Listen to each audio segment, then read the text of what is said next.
Hey everybody, welcome back to homerecordingmadeeasy.com, learningtomix.com, and here on my YouTube channel. My name is David Vignola. Thank you for taking the time to watch this video. In this video, we're going to take a look at my universal audio satellite system and how I kind of have it hooked up to my rig here in my home studio. I get questions about this at least once or twice a week about folks that are going to start thinking about getting involved in universal audio, maybe getting a piece of hardware. They're not really sure what to buy. They're not really sure how big of a system that they really need. So instead of answering emails over and over again, I'm just going to kind of show you what I'm currently doing and kind of give you kind of an overview of how my system is set up and things that you may want to consider when you're looking to get into purchasing your universal audio system. But before we get to that, if you like what you see, please hit that subscribe button below. Also, be sure to go out to facebook.com/homerecordingmadeeasy and follow me there, as I'm always putting stuff on Facebook that may not always be a part of YouTube. And for more tips, tricks, concepts, and training around everything home recording, be sure to go to homerecordingmadeeasy.com. And if you want some premium mixing training to help take your mixes to the next level, check out my new website with Pete Woj over at mixbetternow.com called learningtomix.com. It's a premium membership website for specifically for mixing. So it's a great community of like-minded individuals who want to get better at the craft of mixing. That's learningtomix.com. So now let's jump on over to our Studio One session here and take a look at my universal audio system. So what you see before you here is I just have an empty session in Studio One where I created 24 mono audio tracks. And as you can see, as I expand the mixer, we have no plugins at all on this session. This is just a brand new session I created. There's no audio here. It's just a way to demonstrate how much or how many plugins I can put on my session. Okay, so that's what we have in front of you. Now, Universal Audio has several different pieces of hardware that you can use to integrate into your home studio. So now, depending on when you're watching this video, I always recommend you just go out to universalaudio.com and check out what they have, because they're always coming out with new hardware as well as new plugins. And so when you're watching this video, the information could be a little outdated, as I'm recording this in August of 2017. So just keep that in mind. Okay, so there's really, as of the recording of this video, really two ways that you can hook up and get involved in universal audio plugins. The first way is to purchase one of their interfaces. Now again, as of the recording of this video, they have a rack-mounted Apollo system, a 4-channel and 8-channel rack-mounted Apollo system, which is an audio interface which will could be hooked up either, I believe, USB 3 and/or Thunderbolt. And that audio interface will have either 4 or 8 mic pre's on them. And they'll also have a DSP chip inside of the audio interface, which is what the universal audio plugins run off of. They don't run on the CPU in your computer. Now, depending on the size of the DSP chip that you get, and we'll talk a little bit about this a little bit further as we get through this video, will depend on how many plugins you can use. So for example, they have an Apollo Quad, which has 4 DSP chips inside of the interface. I believe they also have an Apollo Octo, which will have 8 DSP chips in. Okay, so that's the Apollo interfaces, the rack-mounted units. You can also get the desk-mounted or desk-sitting unit, which only has 2 inputs on it, and you can either get that in a, I believe, in a Duo, which has 2 DSP chips, or I believe now they make a Quad. I think it's the MK2 version. Again, check the Universal Audio website, which again will have 4 DSP chips. And that is also an audio interface. So you can have an 8-channel interface, a 4-channel interface, or you can have a 2-channel interface. So that's the interface section. If you already have an audio interface, like I already have a PreSonus Studio Live Series 3 digital mixer, and I don't need another audio interface, you can always do what I did. You can get what they call the satellite system, and I'll put an image up on the screen so you can kind of see it here in a second.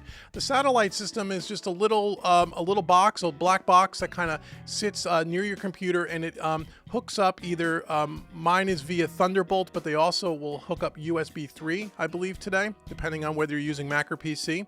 And again, just like the interfaces, the satellite systems have a Duo, which is 2 DSP chips inside of the unit, a Quad, which is 4 DSP chips, or an Octo, which is 8 DSP chips. So now on the satellite system, you can daisy chain together up to 4 of the satellite systems together to make your system larger and larger and have it expand as time goes on, which is what I kind of did. Okay, I have 3 of the satellite systems hooked up to my PreSonus digital mixer. I have 2 quads and 1 octo. So the octo has 8 DSP chips, and each one of the quads have 4. So I have 16 in total. When you daisy chain them together, your computer sees it as one large system. So I have 16 DSP chips in my system. It's a fairly large system because I use lots and lots of universal audio plugins, which I'm going to demonstrate in a second. Okay, so that's the second way, using a satellite system, either via Thunderbolt or USB 3.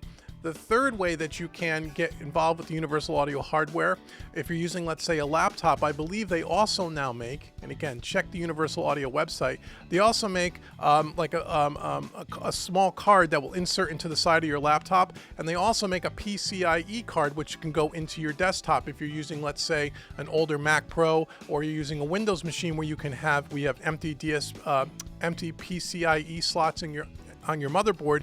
You can insert one of those cards. Again, they're going to come in a duo, a quad, or an octo configuration. I don't believe they make the single any longer, and that was only 1 DSP chip. So that is a basic overview of the different options of hardware that you can purchase from Universal Audio to integrate into your home studio system. Okay, so again, go to the website, check it out, and you'll find something that is suited for you as far as the hardware is concerned.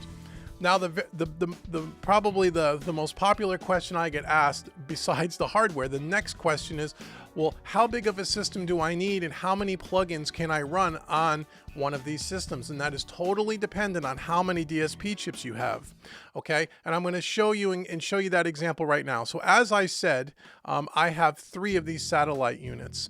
Okay, now when you install one of these pieces of one of the universal audio interfaces or the satellite systems, you're going to download an app here called this is like the performance meter for the universal audio, similar to your performance meter in Studio One and Pro Tools. It shows you your system, and as you're adding plugins, how much tax it's putting on your CPU. So if I come here to system information, you'll see here's the Uad Control Panel, okay, and it shows right down here in the display the hardware that is hooked up to my system. So as I said, right here I have a UAD2 satellite Thunderbolt, a quad right here. And you can see there's 1, 2, 3, 4 DSP chips in that quad. If I scroll down, I also have an octo, as I said, and I have 8 DSP chips here. And then third in my daisy chain is another quad, and again using 4 DSP chips. And as we start adding plugins, you're going to see how this is going to start to populate. So you got some other information here. It tells you which device is in the chain. The first one is device 1, device 2, and then device 3. It'll tell you the status to make sure that it's working properly. In this case, it's okay. And it'll tell you how many plugins you're using currently when you open up this window. Right now we have none, obviously.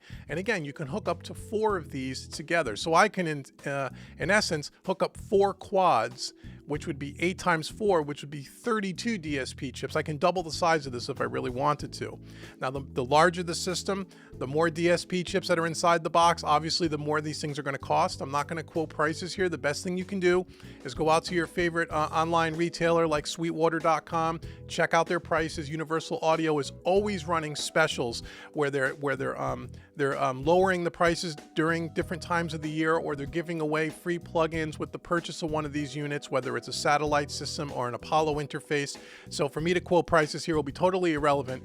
But to get into Universal Audio, the beginning, the very bottom level is probably somewhere around $400 to $600 US, and it could go up to thousands of dollars, okay? And this control panel is also nice. It'll tell you if you have any updates available for the software, which I happen to have an update I need to do.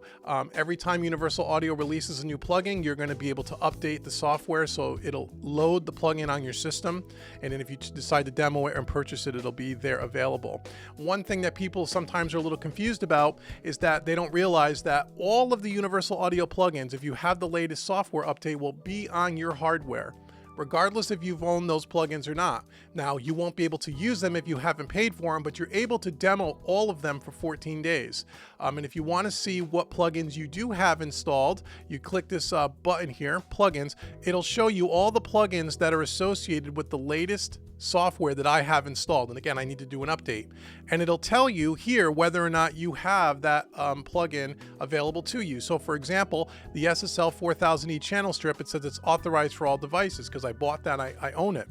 all these other, excuse me, all these other plugins here, you can actually start the demo. If you want to demo these plugins, you could demo them all for 14 days, and then can go out to the Universal Audio website and you can purchase them. So you can always see a list of all the plugins that are available.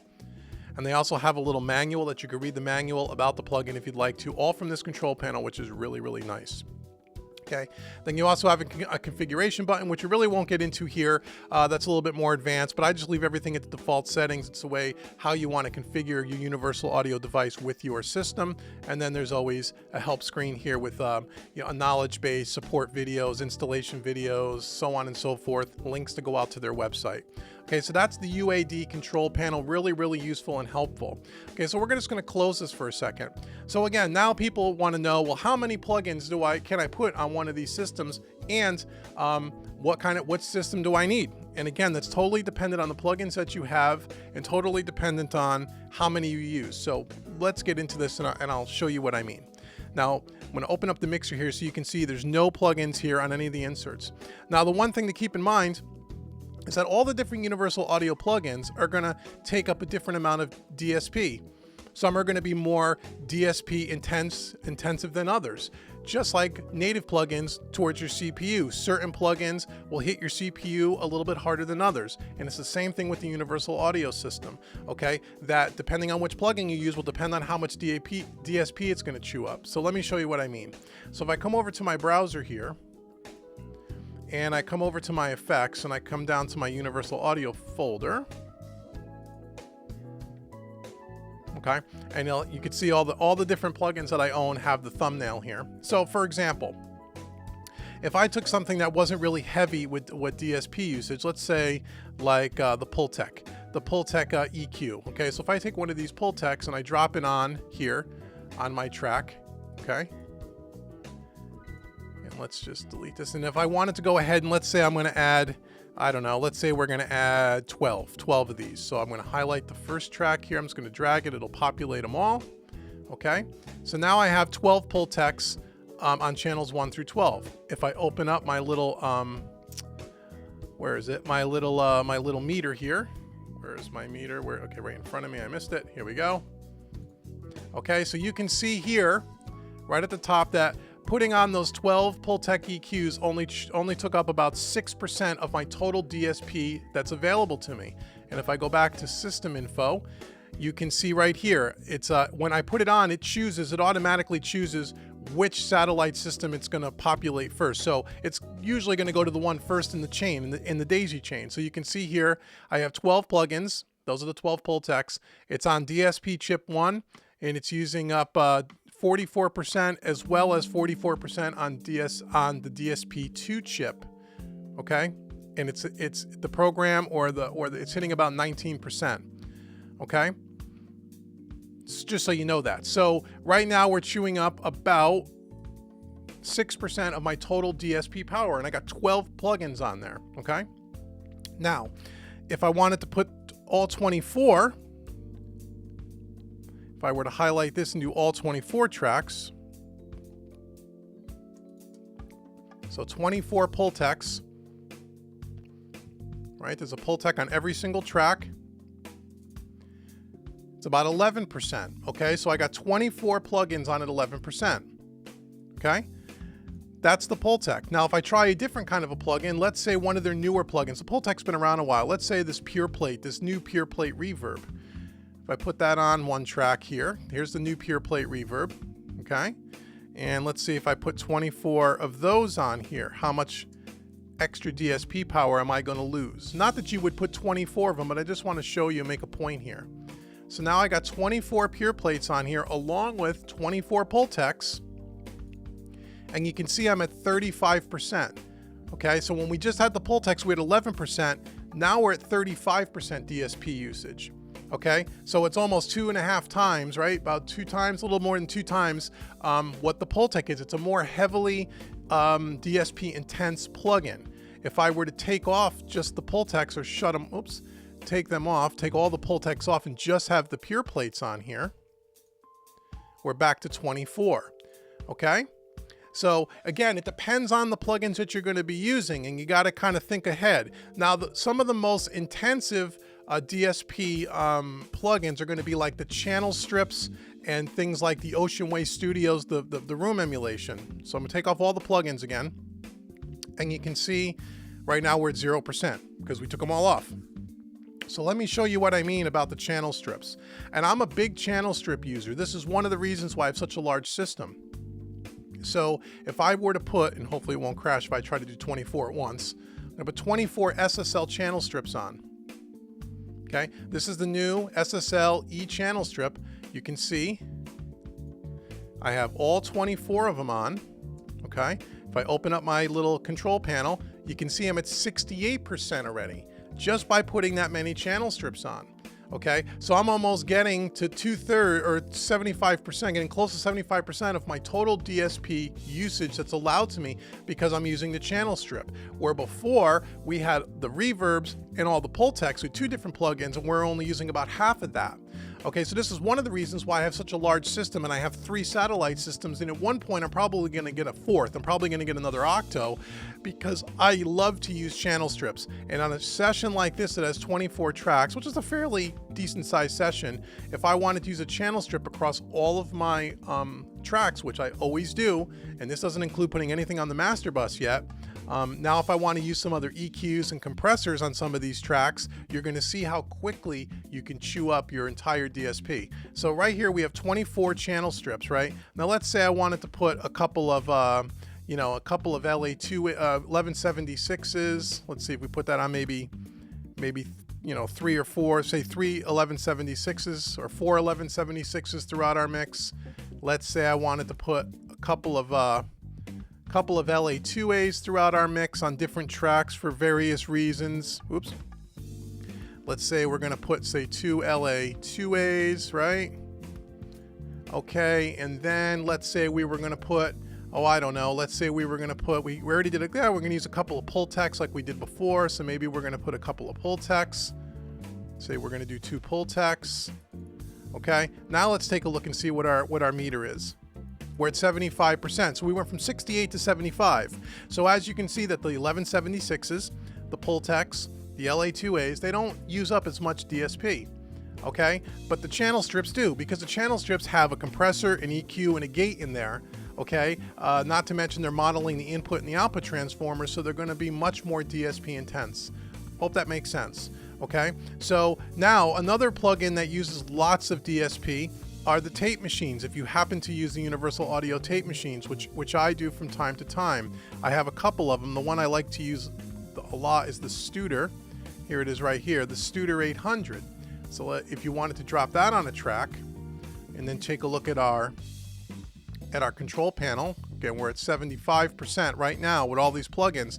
If I wanted to put a tape machine on every single track along with all my channel strips, watch what's going to happen. I'm going to probably run out of DSP. So here's the Studer. Okay, a lot of times most times I'll set up my mix where I'm using a tape machine and then using channel strips on every single channel. So let's see if I can put this many tape machines on. It might bottom out on me, and it'll give me a message and says that it will. So right now I have 11 tape machines with 11 channel strips. Okay, so let me try putting some more tape machines on here. Okay, where are we now? We haven't even filled it up yet. We're at 86%, okay? 86% of my DSP is being used. Now, if I wanted to put them on the rest of my tracks, will I be able to do it on 24 tracks? Let's see. This one I put on twice. I don't need to put that one on twice, so I'll take that one off. Okay, so let's see, where are we now? We're still at 86%. Okay, we got one more tape machine we can do right here. Oh, that's an 1176, sorry. The Studer. Okay, we didn't do all 24 tracks yet, I'm sorry. Let's do all 24 tracks with the tape machine. And let's see so now we have a tape machine on all 24 tracks. We have an Ssl channel strip on all 24 tracks. And then we have a few EQs, a few compressors, 1176 LA2As. And we're 92%. Okay, so we still got a little more to go. But with this large of a system, again, with 16 DSP chips, an octo satellite, and 2 quad satellites, I'm able to use and do a 24 track session, which is about an average session where I can put a tape machine and I can put a channel strip on every one of my tracks. And then I can also use some additional EQ and compression and still have a little bit of room left over. Okay, so that kind of gives you kind of an idea of how many plugins that you can use. It's totally dependent on what you have as far as your system goes and how large of a system that it is. So I tell people, if you're watching a lot of my tutorials and you really want to get into using the universal audio channel strips, for example, this is the question that comes up a lot. And it doesn't matter whether I'm using the SSL, the Neve, or the API, they all take about the same amount of DSP. People say, well, I want to put them on all the tracks like I see that you do, Dave. How big of a system do I need? And I tell everyone, you need at least a quad. You probably should go for an octo, because an octo will give you a little bit of room to grow. Or maybe you can get a quad system for now, and then you can always daisy chain a second quad on, or a duo, or an octo at a later time. The one greatest thing about universal audio is that it's expandable. You could start off small, and you can build upon what you want to do. Depending on when you're watching this video, you need to go out and check some of the different websites to find out what plugins come with your specific system. Now, I will tell you that any system that you buy from Universal Audio is going to come with a handful of plugins. As of the recording of this video, it comes with the Classic Collection. The Classic Collection gives you the 1176 compressor, LA2A, the Fairchild compressor, the Pultec EQ, some of the plugins that we just looked at. But they give you what's called the legacy version. And let me explain what that is to you in a second. Let me show you what that means, if I actually have any of them here. So, for example, do I have any legacies up here? I do. Okay, so here's the LA2. Here is the new version of the LA2A. New version meaning a couple of years old, the re-release of the LA2A. Okay? And here is the legacy version of the LA2A. Okay? So the legacy version is slightly different than the newer version. The legacy version came out when Universal Audio was first introduced back in, I think it was the early 2000s. I know I've been using it for at least 10 years. And the newer versions are a little bit more CPU intensive, where they've done a better job and a more accurate job in modeling the input and the output transformers of some of your favorite pieces of gear. So what you're going to get with your universal audio system, again, as of the recording of this video, is you're going to get the legacy versions. And you can see that right up here in the title bar, UAD, Teletronics LA2A Legacy. You're going to get the legacy versions with yours. You're not going to get the new, updated, more accurately modeled, released ones. You have to purchase those as an upgrade. And again, these packages change all the time, so I'm always going to say to you again, refer to the Universal Audio website just to make sure you have the latest and greatest information. Do you need to upgrade is the next question that people ask me. The answer is no, you don't. I use the legacy versions for years before the new ones ever came out. Are the new ones really that much better sounding? They're slightly different sounding. Some of the plugins you'll notice more of a difference than others. The LA2As, the 1176s, they're almost the same in my mind. You don't really need to spend the extra money. I noticed a bigger difference on like the Fairchild. I noticed a larger difference on the channel strips. And let me show you what I mean. So for example, on the, here is the new, let me just show you the Neve, because I think I have the legacy version of the Neve still.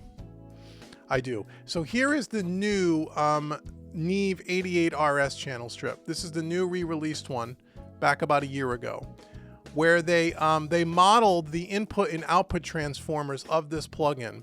Prior to that, there used to be what was called the legacy version of the Neve. And that's right here. Okay, looks similar, but a little different, where you still had the gate, the EQ, and the compressor section on both. What you don't have on the older version is they did not model the input section, which is up in here in the top left-hand corner of this plugin here, okay? And you don't have the output section modeled. So therefore, the plugin does sound quite a bit different. The new one sounds vastly better than the old legacy version. The legacy version of this doesn't come with the classic collection. I'm just showing you an example. However, the 88RS, the old legacy channel strip, takes a lot less DSP, a lot less DSP. I could put 100 of these, literally, in my session, whereas on the new 88RS, I could probably only put 30. Okay, the DSP is a lot more heavy on the new version than the older version. Why? Because as they modeled the input and the output transformers and just the overall way that they modeled the new plugin, it's a lot more accurate, it's a lot more colorful sounding, it's a lot more audible and noticeable than the old one, but therefore it also takes a lot more DSP. So you have to kind of, what I guess I'm trying to impress on you is when you're going to get into Universal Audio and purchase your first system, you have to do a little bit of planning. So a couple of things I want you to think about, and then we'll wrap up this video. Is one, you need to think about what kind of hardware do you need? Do you need an audio interface? Are you in the market for an interface? If not, do you need a satellite system?